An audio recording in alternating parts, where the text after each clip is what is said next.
My sister didn't just overstay her welcome, she tried to steal my life. I opened the door to my own house and found her curled up on my couch with a glass of my wine, fire blazing behind her like she owned the place. And when I asked her to leave, she told me to call the police, in my own home. But what she didn't know was, this time I was ready to fight back.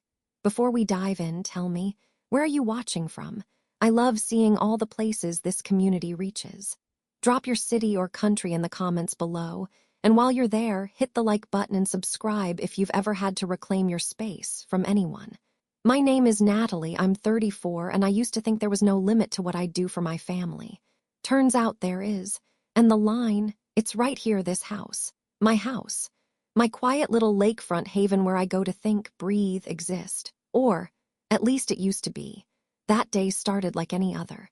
I drove back from a 3-day work retreat, already daydreaming about curling up with a blanket and my favorite book. But the moment I stepped onto the porch, something felt wrong. For one, the lights were on, all of them. Upstairs, kitchen, even the porch string lights I barely ever used. And there was music playing, something jazzy and overconfident, drifting from inside like I was about to walk into a lounge. My stomach dropped. I opened the door slowly, half hoping I was wrong. But there she was, Vanessa, my younger sister, on my couch with Trevor, her husband, both sipping red wine like it was a hotel lobby and they'd just been upgraded to the presidential suite. She didn't even flinch, just turned, raised an eyebrow and said, "You're back early." No apology, no explanation. "Vanessa," I said, still standing in the doorway. "What are you doing here?" Trevor stretched, legs spread across my ottoman, and added casually, "We figured it'd be okay." Place was just sitting here. I shut the door behind me, my keys still clenched in one hand like a weapon. "You figured wrong," I said, moving past them to turn down the music. "This is my house, you don't just walk in and make yourself at home." Vanessa stood up, setting her glass down hard on the coffee table.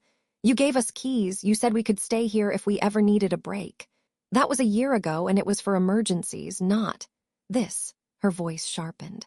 "Well, we need a break. Life's been insane and Mom said you were out of town anyway. What's the big deal?" The big deal? Let me tell you, they had unpacked. I could see Trevor's duffel bag near the stairs, Vanessa's coat hanging on my hook, a half-eaten cheese platter on my serving board, candles burning, my candles. It was like they had moved in while I was gone. "You can't just take over my house without asking," I said, trying to keep my voice steady. "And you definitely can't act like you own the place." That's when Vanessa snapped. She stepped in closer, chin raised. "Get out of here or I'll call the police." For a second, I actually laughed. She was bluffing, right? But her eyes didn't flinch. "Try it," I said, low and cold. "And you'll regret it."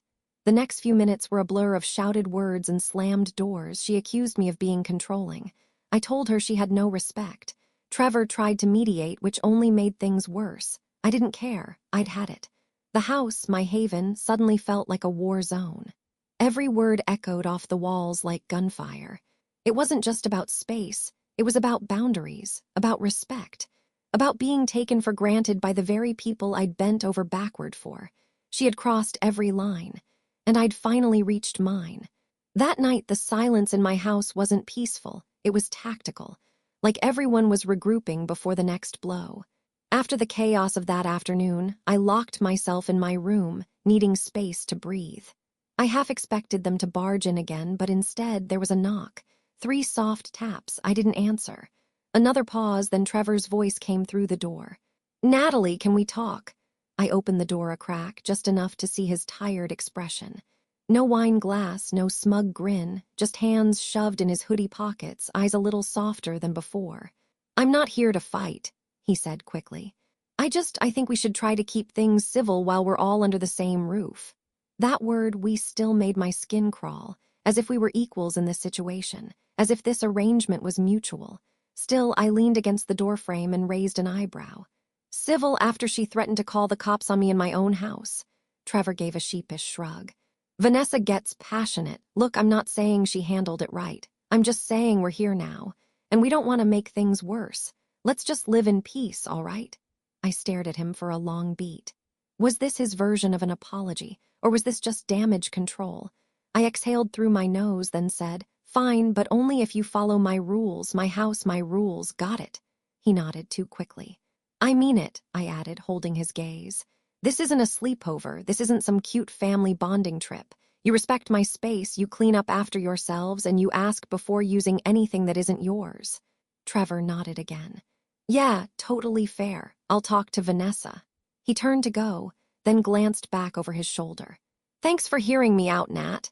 I didn't answer. I just shut the door and locked it behind him. The next few days passed in a strange, cold equilibrium. We divided the house like we were strangers renting the same Airbnb.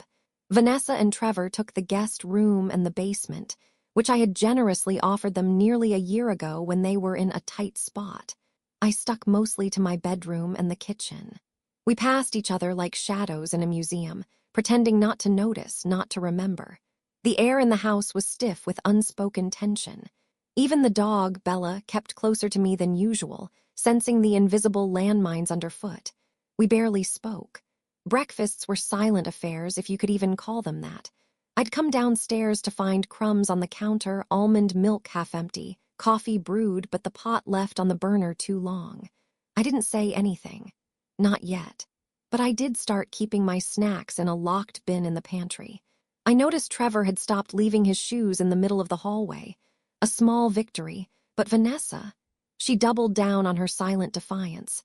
Music would blare from the basement after midnight, bass vibrating the floor beneath my bed. I knocked once the second night it happened. No one answered. By the third night, I wore noise-canceling headphones to sleep. This wasn't a ceasefire. This was a quiet Cold War. And I knew it wouldn't last. One morning, I walked into the kitchen to find her eating the last of my granola with a smirk. She didn't say a word, just chewed slowly while scrolling through her phone like it was a power move. This isn't a hotel, I muttered under my breath. She looked up. You're always so uptight, Natalie. Maybe you should try yoga. I opened my mouth, then closed it. Not because I didn't have 1,000 things to say, but because I knew she wanted the fight. She wanted the scene, the audience, the drama. Instead, I picked up my keys and left for work an hour early. Later that night, I vented everything to Maya over FaceTime. They're like squatters with matching rings, I hissed. They barely acknowledge me, but they'll drink my wine and use my towels like this is their vacation home. Maya shook her head. You've been more than generous. Now they're just pushing boundaries to see what they can get away with. I nodded, staring at the ceiling. And the worst part, I don't think they even realize how rude they're being. Like they genuinely believe they're entitled to stay here as long as they want. Well, Maya said, her voice low and firm, they're about to find out they're not. It was the little things that got to me. Not the big blowouts or shouting matches, those at least had clarity. But the daily erosion, the slow leak of peace, was what truly wore me down. Every day, something small chipped away at my sanity. The almond milk, always gone. I bought a fresh carton every Sunday. By Tuesday, it was history. Trevor's boots, those mud-caked monsters, sat proudly in the foyer like trophies. Right in front of the shoe bench I'd lovingly refinished last spring. He never used the tray I set out. Never noticed how I wiped up after him in silence. And the music. The music pulsed through the floorboards past midnight, some chaotic mix of synth pop and bass-heavy remixes. Not even good music, just loud. A deliberate, rhythmic middle finger to my request for quiet after 10. Vanessa had taken to using my expensive shampoo too. The salon-grade one I had to order online.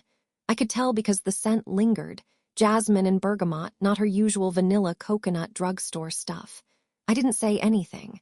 I just started hiding it in a Ziploc bag in my closet. Petty, maybe. But in this house, petty was survival. One morning, I walked into the kitchen to find the trash overflowing, again.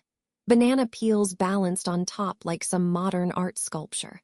A pizza box teetered against the recycling bin, not even broken down. I paused, holding my breath. Then, as calmly as I could manage, I tied up the trash bag, replaced it, and carried the full one outside. I didn't slam the door. I didn't yell. But when I came back inside, Vanessa was there at the counter, texting with one hand, eating my cereal with the other. "No more almond milk," she said without looking up. "You should get the oat kind. It's better for digestion." I blinked. "Vanessa, this isn't a hotel." She smiled, finally looking at me. "You already said that last week." "Because it's still true," she shrugged. Then maybe you should work on your hospitality skills. That was when I knew she wasn't clueless. She wasn't oblivious. She knew exactly what she was doing. At dinner that night, if you could call 3 people eating in the same building at roughly the same time a dinner, Trevor walked in, placed his muddy boots right on the tile I had just mopped, and asked, "Did you move the Wi-Fi router? The signal sucks in the basement." I stared at him, a fork halfway to my mouth. "No," I said, "maybe it's just overloaded." "Well, I was trying to stream something and it kept freezing." I shrugged. "Maybe try reading a book." Vanessa snorted from the living room. "Funny," Trevor muttered. "Real helpful." I wanted to scream. But instead, I finished my food in silence, placed my plate in the dishwasher, and went upstairs. These weren't just inconveniences. They were tests, constant, deliberate tests of how far they could push me. And the worst part, there was no one else to see it. To anyone outside these walls, they were the grateful younger sister and her charming husband, temporarily crashing with family until they got back on their feet. Inside this house, they were a slow-moving invasion. Maya called them entitlement in couples form. "They act like you owe them the space," she said one night. "Like your success means they automatically get a share." I knew she was right, but knowing didn't make it easier, especially when every interaction with Vanessa felt like walking into a passive-aggressive tennis match. She'd lob a smug comment. I'd return a tight-lipped response. No resolution, just a slow burn of resentment turning everything acrid. I started staying late at work, volunteering for back-to-back meetings, anything to avoid walking into my own home. Bella, my dog, stopped barking when I got back. She knew I'd be too tired to play. And me, I started to forget what peace even felt like. But here's the thing about pressure, it builds. And sooner or later, something has to give. They thought they'd worn me down, but what they didn't realize, I was taking notes. And the next move would be mine. It happened on a Friday. One of those deceptively calm evenings where the sky looked like painted glass over the lake, all streaked lavender and gold.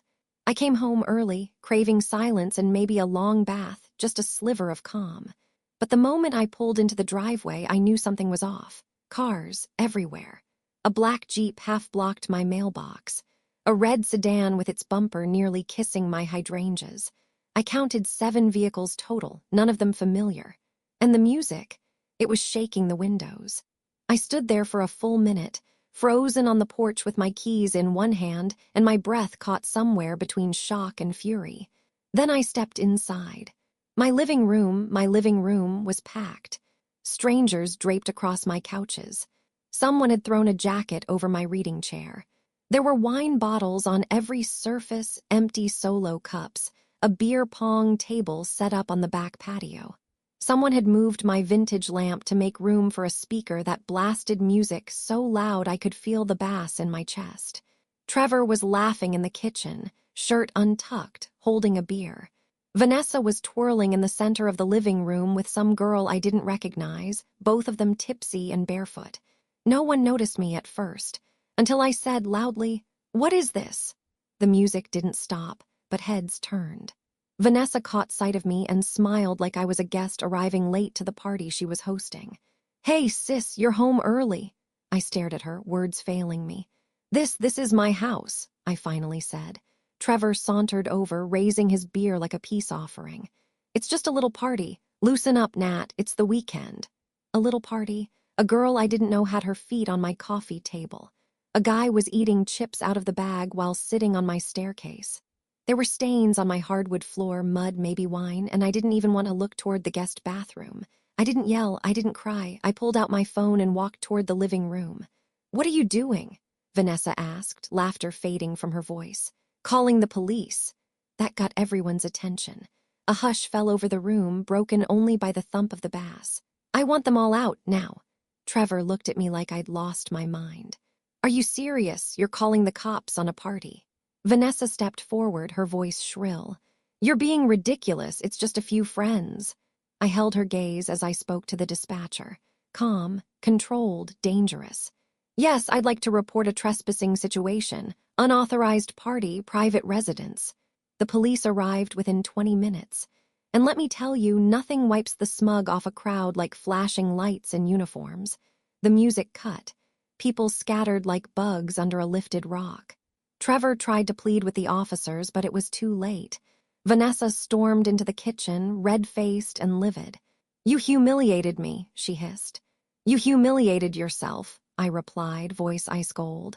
"You threw a party in someone else's home, without permission, without respect. What did you expect?"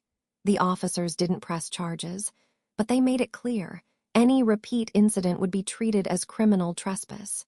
By the time the last car pulled out of the driveway, my house looked like the aftermath of a college frat initiation. But you know what? I didn't care, because I had won. I stood at the door like a general at the end of battle, arms crossed, watching the final guest stumble into the night. And then something surprising happened. Trevor came back inside. He didn't say anything at first, just started picking up cups, stacking them quietly, methodically. "I'm sorry," he said after a long silence. "This got out of hand." I didn't answer right away, because I wasn't sure if he meant it or if he just didn't want to get kicked out. Still, when he handed me the roll of garbage bags and started mopping up spilled punch in silence, something shifted. Not trust, not peace, but a truce. For now. The morning after the party was oddly quiet.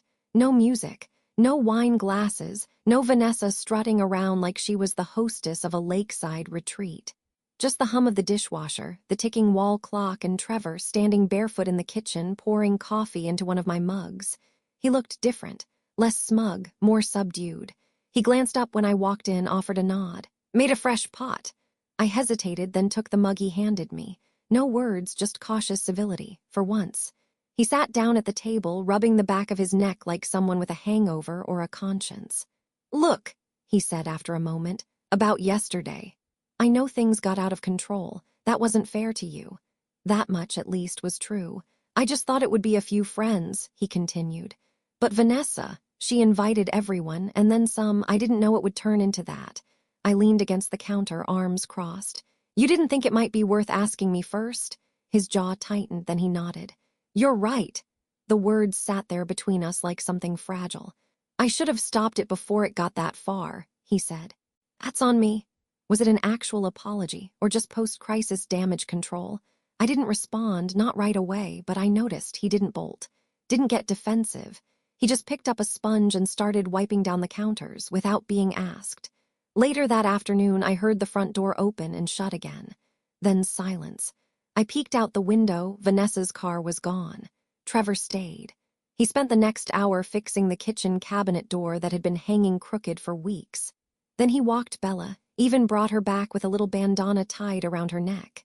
"She made a new friend at the dog park," he said, setting her leash gently on the hook by the door. "A little husky named Pepper." I raised an eyebrow. "Did you always like dogs?" he shrugged. "Didn't grow up with any, but Bella's cool. She's got better manners than most people I know." I almost smiled, almost, but I didn't let my guard down, not yet. That week, Trevor kept it up. He made coffee every morning, black, just the way I liked it.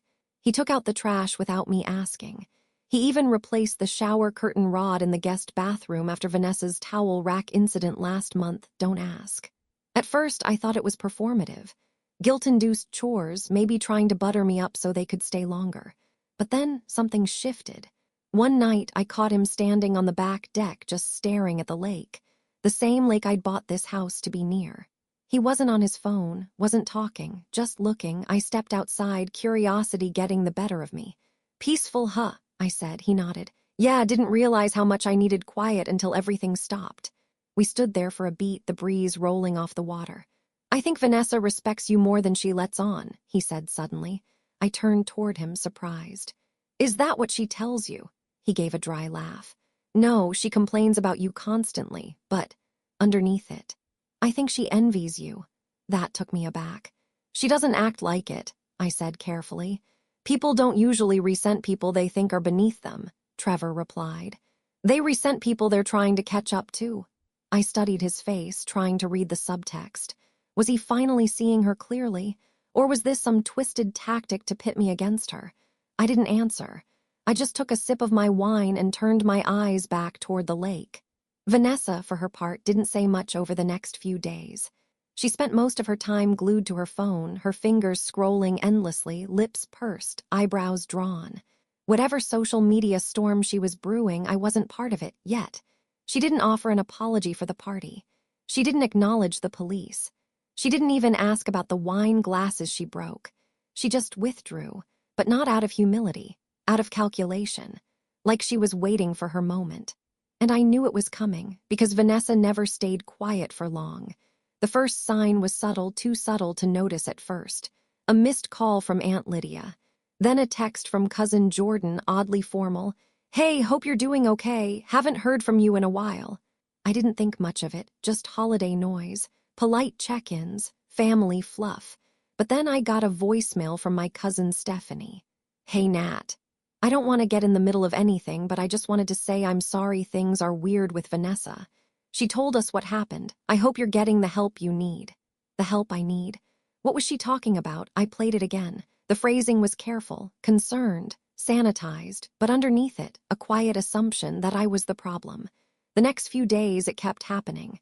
Short, clipped conversations with relatives who suddenly sounded off, cooler, distant. And then, during my lunch break at work, I got a call from my Aunt Susan that made everything click into place. "I just don't understand, Natalie," she said, her voice laced with disappointment. "Why you'd kick your own sister out of the house she grew up in." I blinked, stunned. "Come again." "She said you locked her out, that you're having one of your episodes again, that the house was left to both of you and you're trying to control everything. I didn't think you were capable of that." I set down my fork. "Episodes," I said, my voice flat. "And what house does she think was left to us? This one, the one I bought with my own money and have been paying the mortgage on for 3 years. There was a pause. "I mean, that's not what she said." "No, Aunt Susan," I cut in. "Of course it's not, because Vanessa is lying."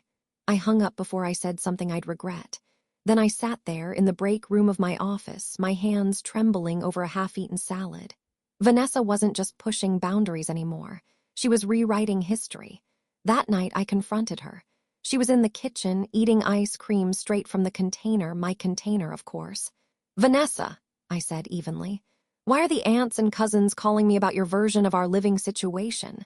She didn't even flinch, just slid the spoon out of her mouth and licked her lips. "Maybe they finally see you for who you really are." It took a full 3 seconds for that to land. "You told them this was your house." "I told them," she said slowly, "that you locked your own sister out without warning during the holidays after we helped you with everything, and that you've been acting unstable." I blinked. "Unstable? That's the story you're selling," she shrugged. "People believe what fits." And there it was, the quiet, smiling betrayal, drenched in faux concern, delivered in ice cream and venom. I didn't raise my voice. I didn't scream. I just stared at her, stunned by the cold calculation of it all. "You're twisting everything," I said, the words scraping their way out of my throat. She didn't deny it, didn't even try. "Why?" I asked. "Why go this far?" Vanessa looked at me like I was being slow. "Because you made me look bad, and now I'm making sure everyone knows you're not the perfect little martyr they think you are." She turned and left the room like she hadn't just lit a match, and dropped it on everything we'd ever shared as sisters. I sat down at the kitchen table, the silence of the house pressing in around me like a weight. I thought about all the family dinners I'd hosted, the rides I gave her when she didn't have a car, the night I stayed up until 3 a.m. helping her prep for a dental assistant interview she never even showed up to. And now I was the villain in her redemption story. And she was winning the audience. The next morning I called Maya. "I don't even care that she's lying," I told her. "I care that people are believing it." "That's because people love a neat little narrative," Maya said, "especially when it involves the responsible one secretly being a tyrant." I sighed. "I'm losing everyone." "No," she said firmly. "You're shedding people who were only in your corner when it was convenient." That landed somewhere deep, because she was right. Still, it didn't make the betrayal feel any less sharp. That morning, I woke up with one clear thought. Enough. Enough second-guessing. Enough being polite. Enough of the slow bleed of my boundaries. I had spent nearly a year being the quiet, generous sister, and all it got me was betrayal, manipulation, and a living room that no longer felt like mine. It was time to take my house back.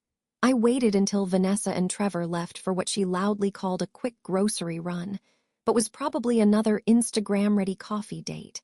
I watched from the upstairs window as they backed out of the driveway, Vanessa in her oversized sunglasses, Trevor tapping away on his phone. The second they were gone, I called the locksmith. He arrived within 20 minutes. A quiet, no-nonsense guy named Roger who didn't ask questions when I said, "I need all the locks changed today." "Someone stealing your piece?" he asked casually as he unscrewed the deadbolt. I almost laughed. Something like that. By the time he left, every lock, front, back, and side door had been replaced. I changed the security system code, turned off their fingerprint access. Every door clicked shut with a satisfying finality. Then I boxed up their essentials. Not all of it, just what they might need for a few days. Clothes, toiletries, chargers, a half-used bottle of her face serum that I knew she'd panic without. I lined the boxes neatly on the porch and taped an envelope to the top one. Inside was a single typed note. "Vanessa, you've crossed too many lines. You are no longer welcome in this house. You have 30 days to arrange for pickup of your remaining belongings. Do not enter the home again without written permission." Natalie, it wasn't dramatic, it wasn't cruel, it was clear. And it was done. I didn't hear them return, I felt it. The screech of tires, the sharp slam of a car door, the rapid pounding of feet up the front steps. Then came the banging. "Natalie!" Vanessa's voice, high and shrill, pierced the air. "Open the door, what the hell is this?" I stood in the hallway, listening. My hands were steady. Trevor's voice followed, lower but urgent. "Come on, Nat, you can't just throw us out, we live here." I opened the door a crack, just enough to see their furious faces, but not enough to let them in. "You did live here," I said calmly. "Not anymore." Vanessa lunged forward, but the door stayed firmly against the chain lock. "You're kicking us out, are you serious?" she shrieked. "You made that choice for me," I said, voice flat. "This is my house. I've tolerated months of disrespect, manipulation, and now lies about me to the entire family." "You can't just do this," Trevor snapped. "We have rights." "Actually," I said, holding up a copy of the legal notice I'd already filed, "I've spoken to a lawyer. You were month-to-month guests. You've been given notice. You can come back with someone to collect your things, that's it." Vanessa's face twisted in rage.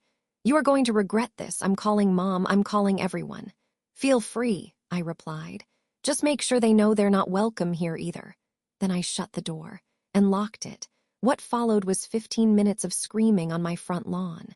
Trevor tried to be the voice of reason. Vanessa tore into him, demanding he do something. At one point, she threatened to call the police, and I genuinely hoped she would. I had everything documented. Neighbors peeked from behind curtains. A jogger paused at the edge of the driveway, taking in the show. And I stood behind my front door, finally feeling something like control. Eventually, the storm exhausted itself. Trevor gathered the boxes. Vanessa continued yelling as he loaded them into the trunk. I heard her call me a jealous control freak and a pathetic little tyrant with a mortgage. Then silence.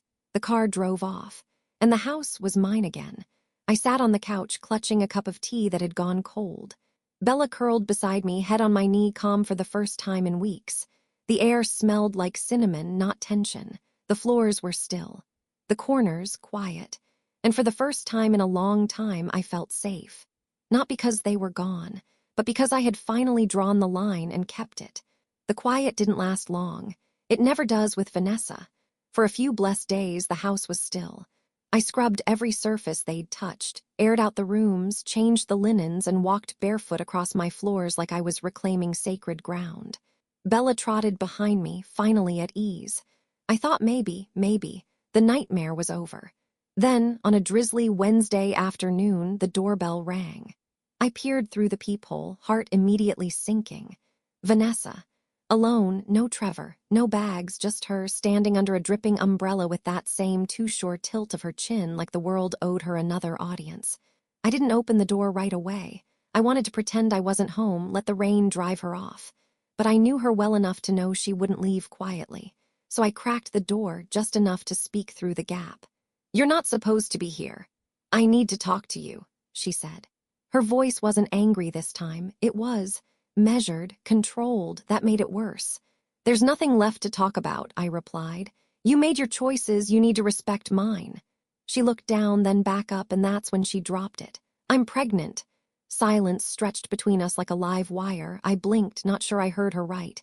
She said it again, softer this time. "I'm pregnant, Natalie." This time, her voice broke just slightly at the end.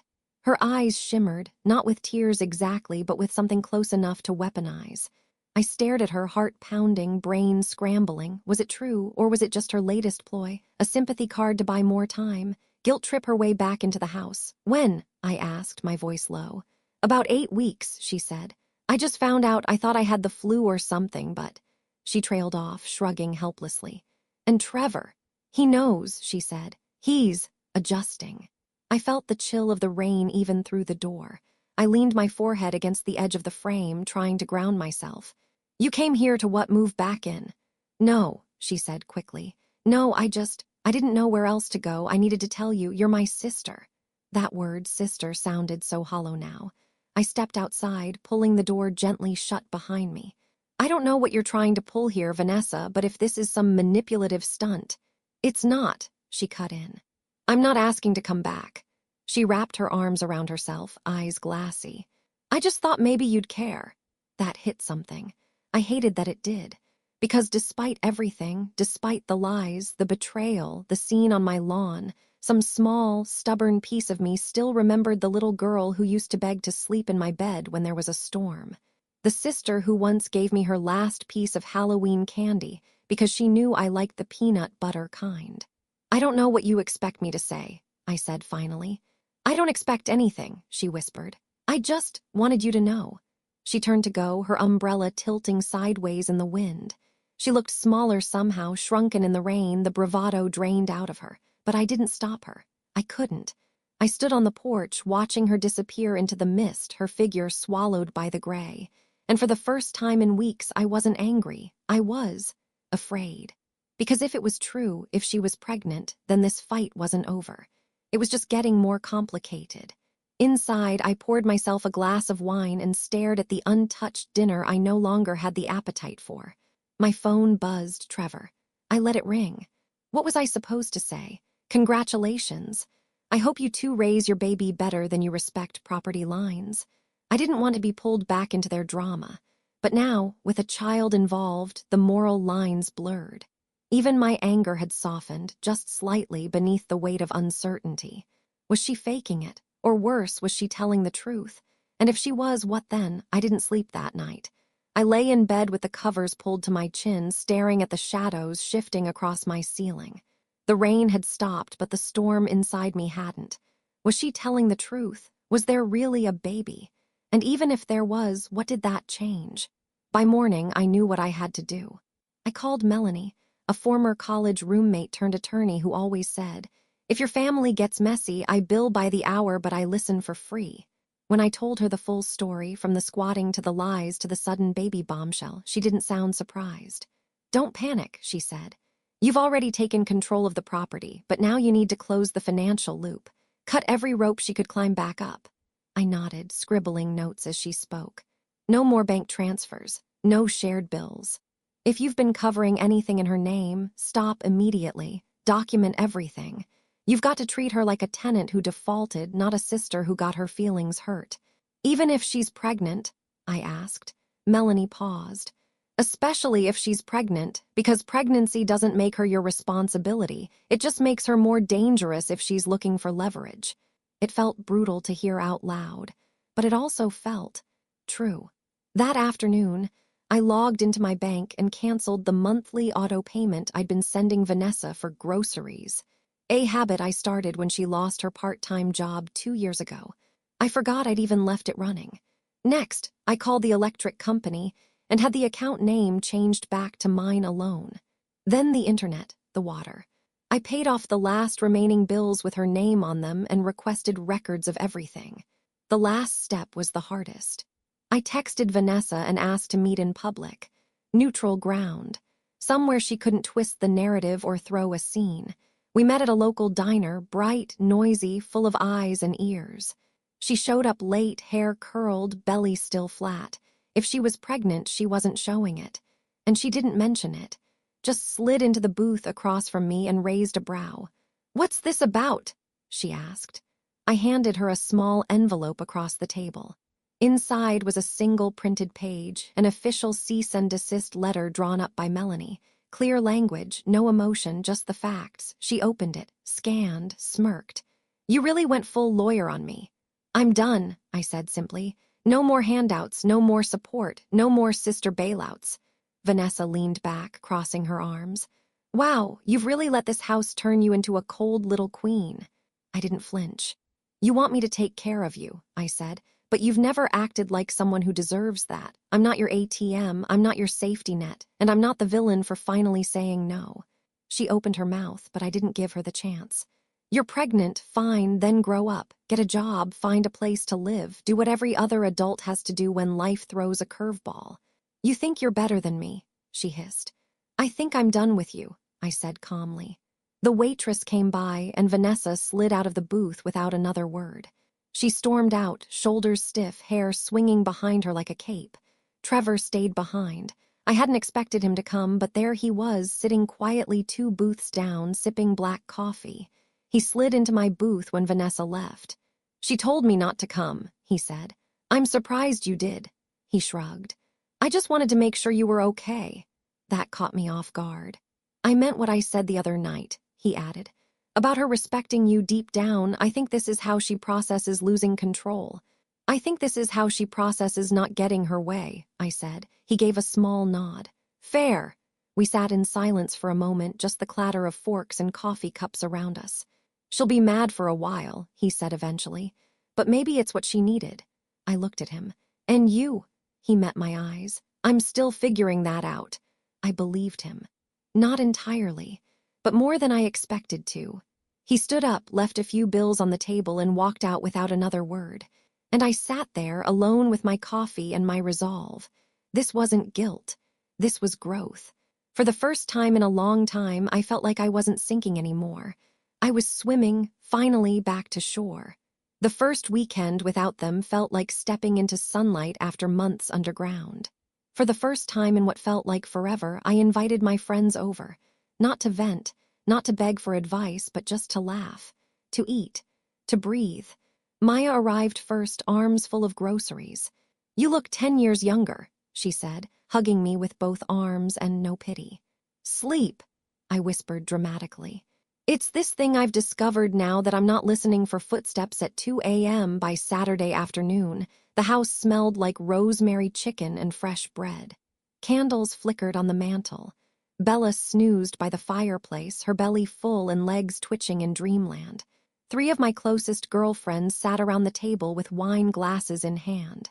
We played old music, told new stories, and for a few glorious hours the past year melted away. "I still can't believe she tried to frame you as the unstable one," Trish said, swirling her Pinot Grigio. "Gaslighting level expert." "I should have seen it coming," I said. But I was raised to think loyalty was more important than boundaries. "Well," Maya cut in, raising her glass to new boundaries. We clinked glasses. I almost cried. It happened around 9. We were on the deck, wrapped in blankets, watching the lake shimmer under moonlight. Laughter floated between sips of wine and stories of awful exes. I was halfway through a story about a Tinder date who brought his mother when I heard it bang. Bang, bang, not knocking, pounding. I froze, the glass slipping slightly in my hand. Maya stood up first. "Who the hell?" I already knew, Vanessa. I turned slowly and walked to the front door, heart thudding.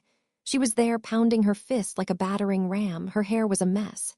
She wore an oversized hoodie I vaguely remembered as mine. Her eyes were wild. "I know you're in there," she screamed. The porch light cast sharp shadows across her face. Behind me, the others filtered in from the deck, silent and stunned. "I need to talk to you," Vanessa shouted. "You can't ignore me forever." I stepped outside, pulling the door behind me. "You need to leave," I said, voice flat. "I'm not going anywhere," she spat. "This is still my family. You don't get to erase me just because you changed some locks." "You made that choice," I said quietly, "and now you have to live with it."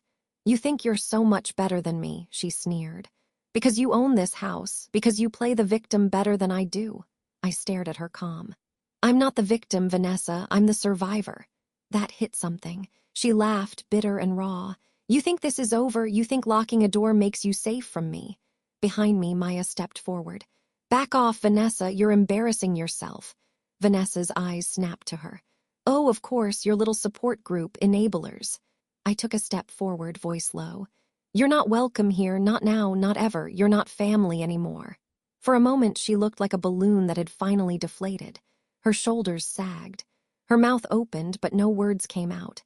Then quietly, almost too quietly, she said, "You'll regret this." And she turned and walked away. I stood on the porch long after she disappeared into the night, not because I was scared, but because for the first time I wasn't. Back inside, the silence was thick. No one spoke until Trish said softly, "Are you okay?" I nodded. "I'm just sorry you had to see that." Maya crossed the room and hugged me. "Don't be, that wasn't shameful, that was brave." I smiled into her shoulder. "She's uninvited from everything now," I said. "Forever." I didn't expect to see them again. After that last confrontation, the porch, the screaming, the final line drawn, I thought it was over. And in my heart, I was ready for it to be. Some people never change. Some wounds don't heal with time, only with distance. But then came Sunday morning. The knock on the door wasn't frantic this time. It was soft, hesitant, just 3 taps and then silence. I stood in the hallway for a moment, waiting for Bella to bark or the doorbell to ring. Nothing. When I opened the door, they were both standing there. Trevor, worn around the eyes, his jaw slack with what looked like exhaustion. And Vanessa, no makeup, her hoodie pulled tight around her frame, one hand resting protectively on her stomach. They looked smaller, hollowed. Not defeated exactly, but cracked open in a way I'd never seen before. "Can we talk?"